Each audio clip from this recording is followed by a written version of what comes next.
Welcome back to the Angry Man Podcast with Jason and Greg, or the Bud News Network, BNN, as some of you would like to say.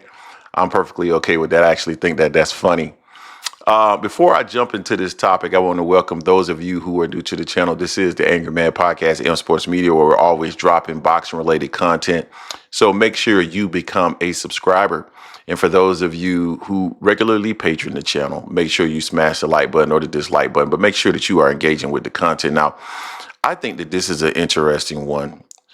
And, I was scrolling through just some boxing topics earlier today, and I ran across an article on Boxing Scene that I read. And there was a statement there that I'm going to share sometime later in this video. But it was interesting because it revealed the strategy of Team Crawford. And I had not seen this before. And it directly conflicts with what most people have been talking about here over the last 3-4 weeks. And so I want to dive into that because there's a disparity between what reality is according to Team Crawford and what we are visually seeing and what people are debating on social media, YouTube, etc. So what have we been talking about here over the last couple of months? Terence Crawford's size. Over the last few months or last few weeks, we've heard people talk about he's bulking up. He looks bigger than ever. They're the same size. And there's been accusations in regards to Terence Crawford that we have not brought up on this channel. And actually, we have actually defended Terence Crawford because I do not believe those accusations are fair at this juncture, right? And from my perspective, and I've said this on multiple occasions, that if I was Canelo Alvarez, I would have had a clause in the contract stating that Terence Crawford actually has to come in the ring at 168 pounds. Why would I want that? Because in my personal opinion, if you're adding a lot of bulk, you're going to come in the ring more lethargic than what you did in past fights. It's going to affect your reflexes. It's going to affect your timing. It's going to affect your ability to move around the ring. And those are the main characteristics and features that many fight fans feel that Terence Crawford has that will give him a competitive advantage against Canelo Alvarez. And if I'm Canelo Alvarez, why give him any advantage? I would strip him of every advantage I think he could possibly have, right? And so you want to see him bulk up. And that appeared to be exactly what Terence Crawford has been doing. Last few weeks, he looks bigger, more muscular. But as I've explained to many of you, depending on your genetic makeup, you can add muscle and you can add it relatively quickly.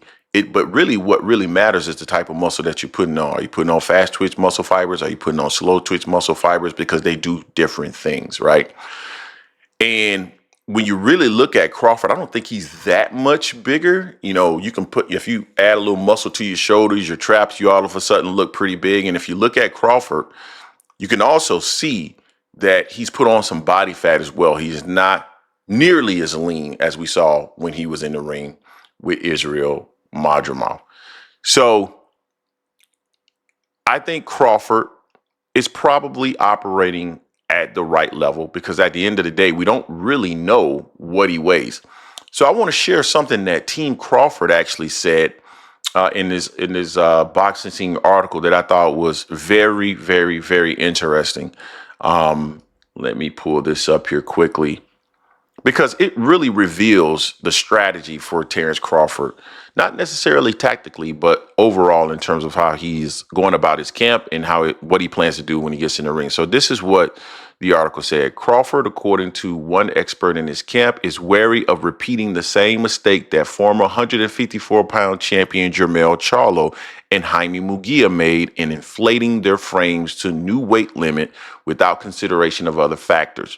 Crawford wants to retain his ability to fight with fluidity, maximizing the effectiveness of his power punches from both hands and ability to fight from a southpaw stance.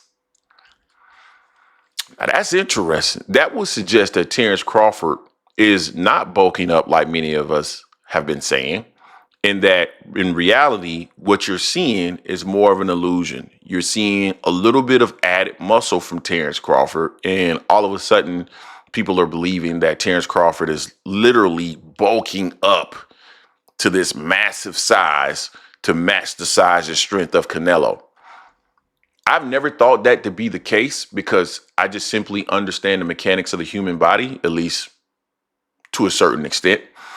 And just a little bit of muscle can make you look a lot bigger, even though you don't weigh that much more.